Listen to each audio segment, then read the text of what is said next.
saya na men ono deep di sana.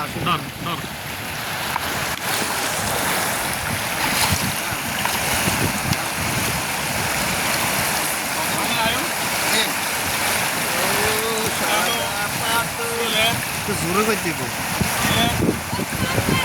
সাদা পাথর কোম্পানিগঞ্জ থানা বাংলাদেশের পর্যটন এরিয়াগুলোর মধ্যে এটা অন্যতম সুন্দর একটা জায়গা।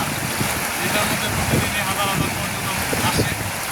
দেখলে নিজের চোখে না দেখলে আসলে এগুলো বিশ্বাস করা যাবে না যে আল্লাহর মহিমা কত সুন্দর।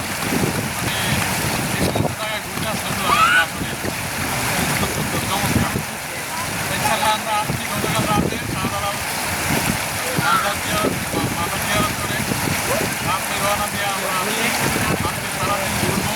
সারা বছরের পরে আমরা যাবো রাতারগুল শেষ করে শ্রীমঙ্গল যাবো ইনশাআল্লাহ। সবাই দোয়া করবেন আমাদের জন্য সকলে দোয়া করবেন যেন বিভিন্ন পর্যটক এলাকা যেন আল্লাহ ফিরার তৌফিক দেয় এবং মানুষকে আসার জন্য কি সুব্যবস্থা করে দেয় এবং শরীর স্বাস্থ্য যেন সবার সুস্থ রাখে সেই প্রত্যাশা রাখে। ইনশাআল্লাহ আমাদের জন্য দোয়া করবেন।